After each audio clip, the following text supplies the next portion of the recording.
The following is a DW Ancient Egypt production.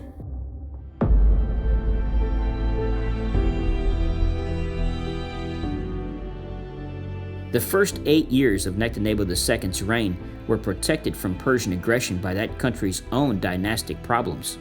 This gave Nectanebo II time to commission building projects at over 100 sites. The only annotated portrait of Nectanebo II is the gray wax statue featuring the image of Horus wearing the double crown.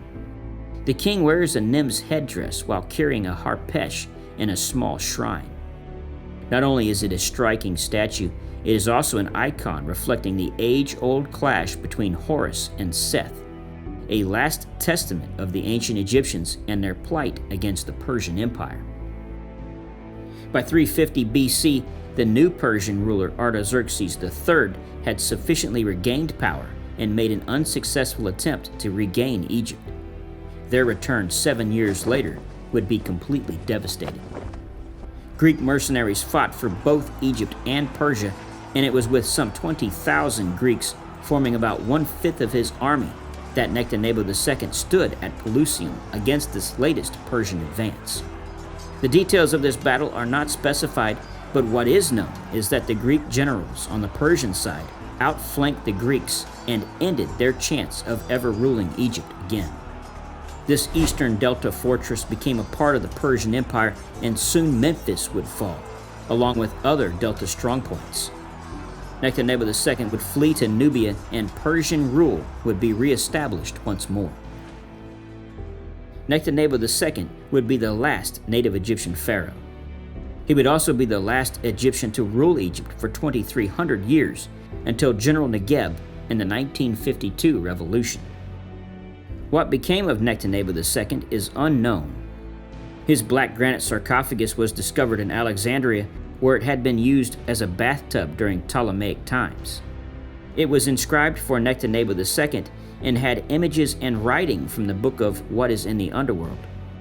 Curiously, in medieval legend, Nectanebo is said to have fled to Macedonia. There he was recognized as a great Egyptian magician and attracted the attention of Olympus and the Macedonian court. His union with the queen would produce his son, Alexander the Great, who would secretly continue pharaonic rule. None of that is real, but in reality, the native Egyptians would end with Nectanebo II. This second Persian period would only last another 10 years. Artaxerxes III would be poisoned in Persia in 338 BC, and his young successor Arses would survive for only 2 years. He would be murdered by Darius III, who would lose the Persian Empire to Alexander. Our survey of the timeline of ancient Egypt closes. The continued story of Egypt belongs with the history of the Persians, the Greeks, and the Romans. Eventually, this ancient culture would disappear under the sands of the very desert they once ruled. But like its resurrection cult, Egypt would renew itself through the curiosity and study of those in the Napoleonic expedition. Today, Egyptology is alive and well, and with each new find, this ancient culture speaks to us a little louder. Thank you for watching.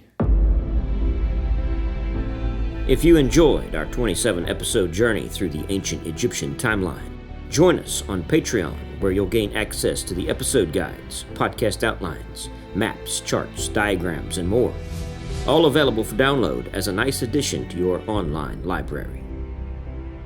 Join us as DW World History presents Ancient Babylon, a 15-episode series that explores the history of the ancient Near East, from prehistory to the fall of the Persian Empire. Click the link below and subscribe to this great new channel.